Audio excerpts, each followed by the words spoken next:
Right now, Moscow is refusing to comment on whether the ceasefire proposal is acceptable to Russia. A spokesperson from the Kremlin says Moscow accepts to be briefed by the U.S. officials involved in the talks first. So let's bring in Peter Doran, adjunct senior fellow at the Nonpartisan Foundation for Defense of Democracies. Peter, we asked you this yesterday. Let's remind viewers what has happened in the last 48 hours.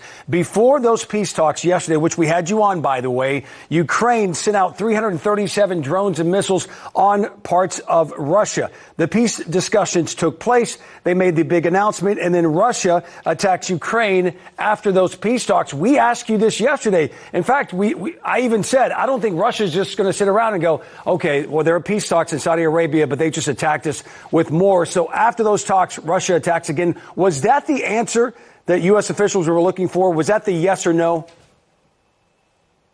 That was not the answer. In fact, more than that, it was Zelensky's hometown that the Russians attacked. So not exactly what you want to see from the Russians out of the gate. However, I think President Trump said it correctly yesterday. Let's get this show on the road. And this show is going to have one opening night in Moscow, and it's going to have one critic, Vladimir Putin, and he's going to decide whether or not to proceed. That's why you see all of the Russian statements hedging their bets. No one is making any commitments because they live in a dictatorship and they don't want to be on the wrong side of the dictator, Vladimir Putin. It's all going to come down to him. As Secretary Rubio said, the Ukrainians have shown they want peace. They're ready to deal. Now it falls to Putin.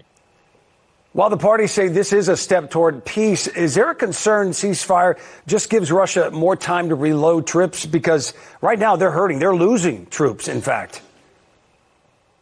That's right. The Ukrainians are very concerned. The Americans and Europeans also share that concern. But here's one good piece of news. Perhaps it hasn't been covered enough that came out of the negotiations yesterday. And we have talked about it on this show several times. The United States is removing its embargo of intelligence sharing and military equipment to the Ukrainians as a result of the breakthrough in Jeddah, Saudi Arabia yesterday. That's great for Ukraine. It also provides an opportunity for the Ukrainians to better defend their civilians. Now, really, the problem here is if there is a pause, does Russia use that moment, that reprieve, to rearm, re-equip, and attack again? That's where the question of security guarantees is going to fall on the Ukrainian side. It's yet to be seen, but that is going to be their concern going forward. Peter, yes or no, 5 seconds.